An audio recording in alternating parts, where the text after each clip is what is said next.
This woman writes, my best friend is a home wrecker.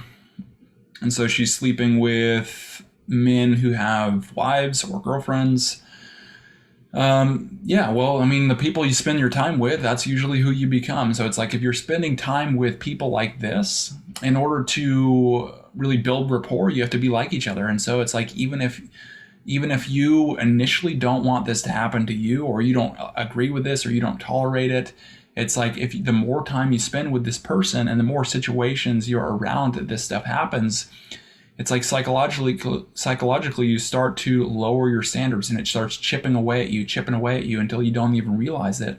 And then you find yourself in a situation where you're in one of those situations where now you actually are hooking up with some guy who has a wife, or you're becoming a home wrecker, as you're saying it. So just be very careful on who you spend your time with, because it's like who you spend your time with is who you tend to become. She says, so my best friend who's 25 of 20 years. Yeah, and it's like you have that connection with somebody that's so long and so deep that it's like, man, should I leave this person? Should I move on? Even if they're, doing things that I really don't want in my life. And it's a hard thing to do, especially since 5 years old. I mean, that's probably your best friend of all, and best friends are very rare to come across. So it's like, I get that it's difficult to walk away from somebody like that. But you'll even find this in your family as well, that sometimes your family are the people that you really need to distance yourself from a lot. And it really starts with knowing what you want, knowing what you want to become in your life. And if the people in your life don't support you in that, or constantly trying to bring you down, or being totally negative, it's like you have to have the inner strength to recognize that and walk away. Otherwise, it will just bring you down.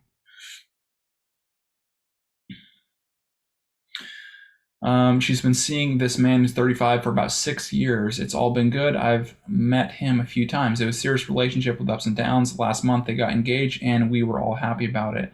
But a few days later, I got a long text from her saying that he's married and has 2 daughters. Yeah, I mean, it's totally low integrity thing to do, you know. And what do you expect? So it's like, you expect this guy, when things are going bad, to be loyal to you? No, he's going to go find somebody else. So it's like if you're ever trying to get into a relationship with somebody that already in a relationship, in a exclusive relationship, in a marriage, it's like just expect the same thing to happen to you, especially when things aren't going good.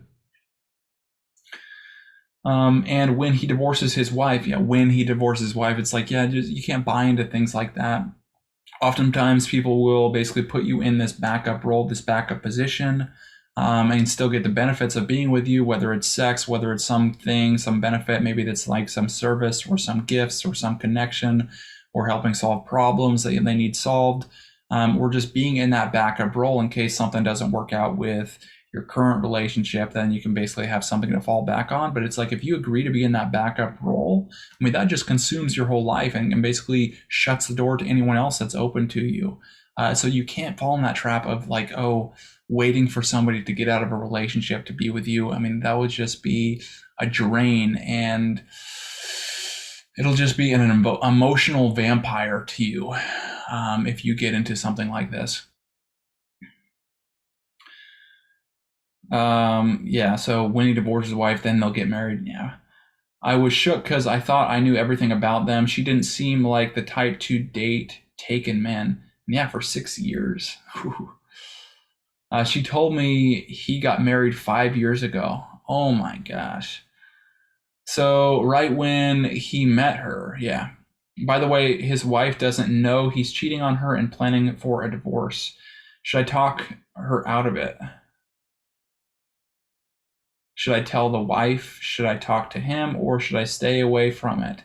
It's not my business. Well, I mean, if you get involved in this, now it becomes your business, and then you just basically took all that drama and you just put it on your shoulders. So it's like, do you really want to get involved with this? Do you want to continue this friendship you're with? Do you want to slowly become, somebody who is a home wrecker. It's like, analyze those things in your life. What do you want out of your life? What do you value most in your life and in your relationships? Because it's like, if you start to tolerate this kind of friendship group or people being around you like this, it's like you start to tolerate it in other areas as well. And what you'll find is that when you do this, it's like you go towards what you're afraid of. So it's like, if you're afraid of becoming like your friend, but you still always hang out with your friend, what we often find is that what we fear, we attract. And so oftentimes it's better to just eliminate it from your life and move on. Because when you can eliminate it from your life, it's not there and it's not part of your focus, and it's not guiding you in a direction that leads you to that outcome of actually living out your fears.